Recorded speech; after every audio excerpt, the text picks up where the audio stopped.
Entonces, estamos acá con el coach Diego Morales.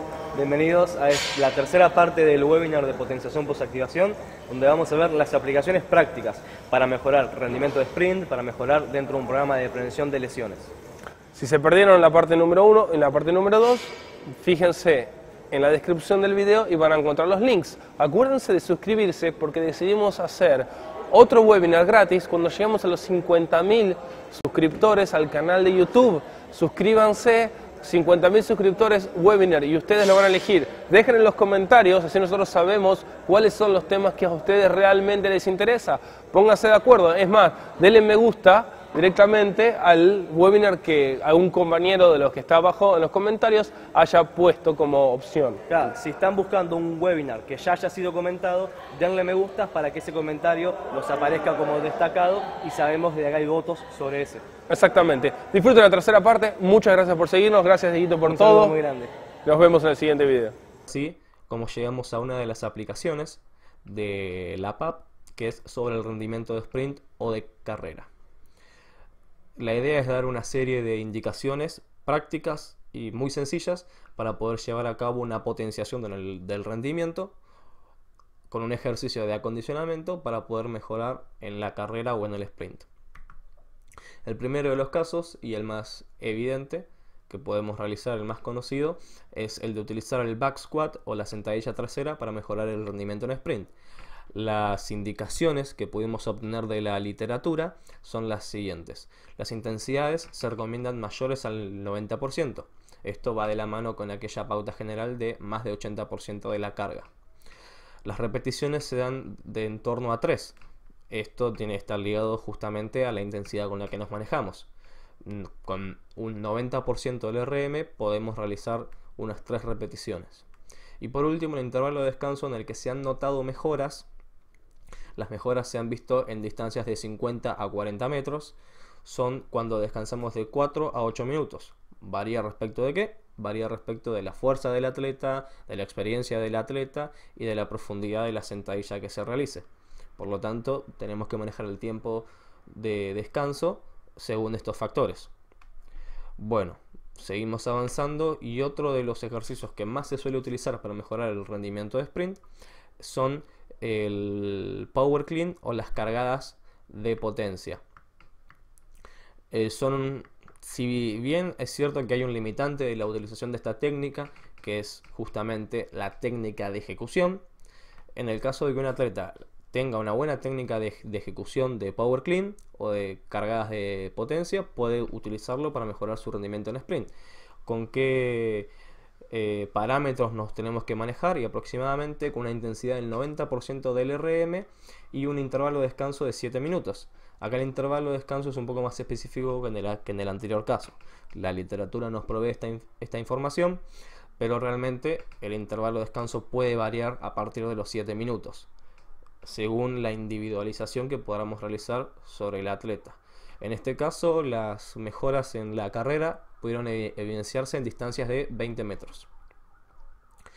El tercer grupo de ejercicios con el que nos encontramos son los ejercicios pliométricos para mejorar el rendimiento de la carrera. En este caso, se proponen dos ejercicios distintos que son muy utilizados en la práctica.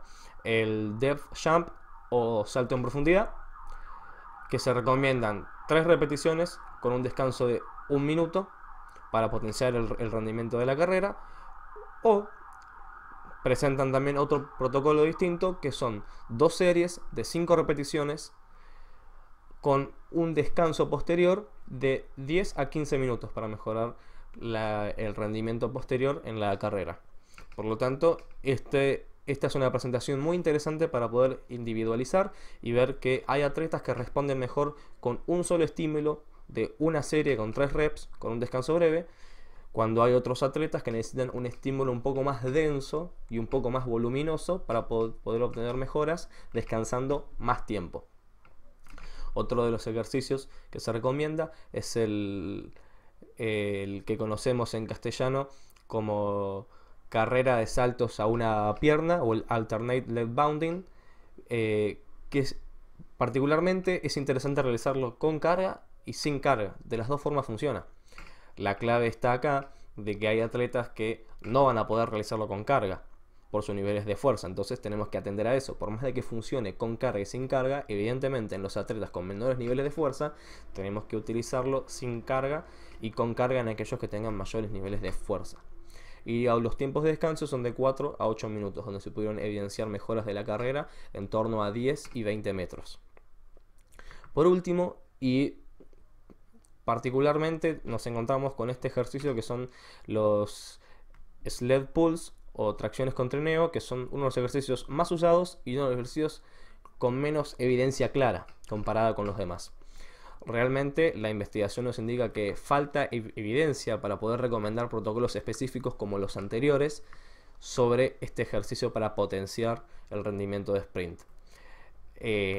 Algunas claves que podríamos dar de lo que nos mostró la investigación es que lo más importante siempre es cuidar la técnica de la carrera. No tiene sentido poner muchos kilos en el trineo para mejorar mi rendimiento de sprint si cuando yo corro con el trineo corro completamente distinto a lo que corro cuando corro en la cancha o en la pista. Entonces, si yo modifico mi técnica para mover la carga, quedémonos tranquilos de que no va a haber ninguna transferencia positiva. Realmente, si yo quiero que haya una transferencia, la correspondencia dinámica tiene que estar. Entonces, mi técnica de carrera tiene que ser la misma que quiero potenciar cuando la realizo con las tracciones con trineo. Y como un último punto, a la hora de programar, lo que se suele recomendar es programar por pérdida de velocidad y no por tiempos absolutos. Entonces, programar en función de cuánta velocidad se va perdiendo al realizar las tracciones con trineo. Esas son las 4 recomendaciones que se dan de la aplicación de la potenciación posactivación en la mejora del rendimiento de la carrera. Por lo tanto, ahora podemos continuar con la segunda aplicación que proponemos de la utilización de la potenciación posactivación, en este caso para la prevención de lesiones. ¿Cómo funciona esto? Bueno, la idea es trabajar para fortalecer y potenciar un grupo muscular que sabemos que se encuentra muchas veces en un déficit de fuerza, en una falta de fuerza, lo que puede aumentar el riesgo de lesión. ¿Cuál es este? En este caso vamos a hablar del glúteo medio, que es uno de los músculos del grupo muscular de los glúteos, que se encarga esencialmente de lo que es la rotación externa de la cadera.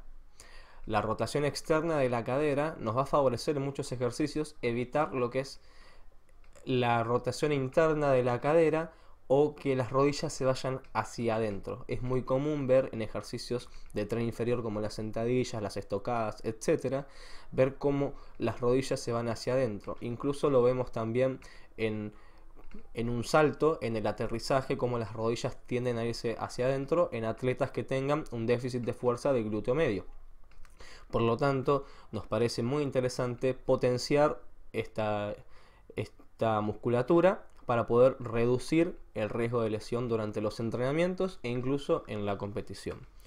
El protocolo que encontramos que se propone para la utilización de la potenciación posactivación para tomarlo dentro de la prevención de lesiones es, por ejemplo, de cara a un trabajo de fuerza explosiva posterior, que puede ser como por ejemplo, como vemos en la imagen, un trabajo de sentadillas con salto, realizar previamente para mejorar el aterrizaje y el descenso de la sentadilla, realizar previamente una activación del glúteo medio, realizando estocadas, avanzando, con una particularidad. Como pueden ver en la imagen, se están realizando estocadas con la carga situada de forma contralateral al glúteo medio que quiero fortalecer. En este caso, cuando yo avanzo, la pierna que está avanzando va a tener un gran trabajo, va a estar solicitada a tener a la cadera en equilibrio. De esto se va a ocupar el glúteo medio.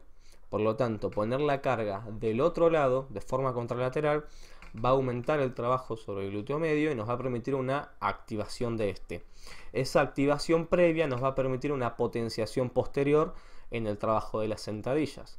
Recordemos, en este caso no vamos a realizar una intensidad muy alta en el ejercicio de acondicionamiento, pero sí debemos respetar el tiempo de descanso óptimo, porque evidentemente si realizamos las estocadas e inmediatamente vamos a hacer las sentadillas con salto, va a haber una fatiga en la zona del glúteo medio y por lo tanto no vamos a poder obtener ningún beneficio. Pero manejándonos con tiempos de descanso de aproximadamente 4 a 8 minutos, vamos a poder obtener beneficios en la potenciación de este grupo muscular, que nos va a ayudar a reducir el riesgo de lesión.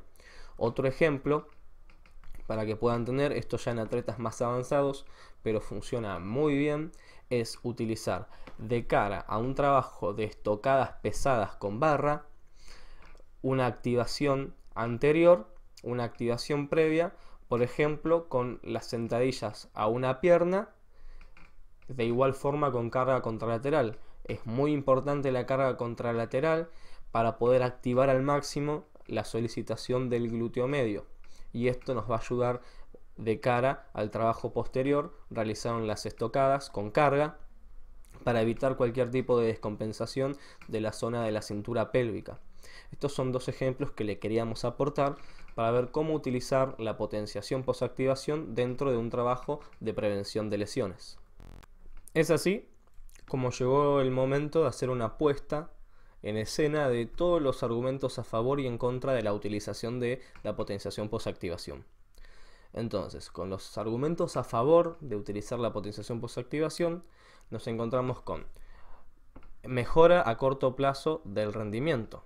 Se aumenta el rendimiento posterior en un ejercicio o en competición, por ejemplo, en los 100 metros de sprint o de carrera. Mejora a largo plazo. ¿Cómo es esto? Algunos autores indican que la suma de mejoras a corto plazo podría inducir una mejora a largo plazo. Aumento de la densidad de entrenamiento. El uso de la potenciación posactivación durante las sesiones de entrenamiento aumenta la cantidad de trabajo realizado en una misma sesión. De esta forma pasamos al siguiente punto, que es un aumento de la capacidad de trabajo.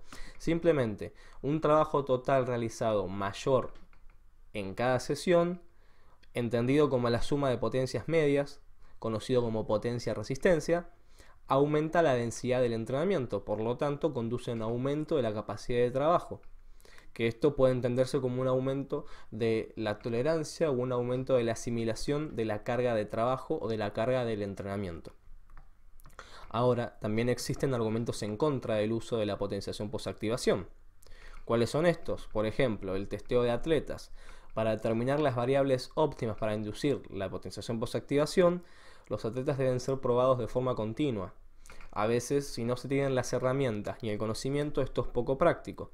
¿A qué nos referimos específicamente? Al siguiente punto. La potenciación posactivación necesariamente tiene que ser altamente individualizada.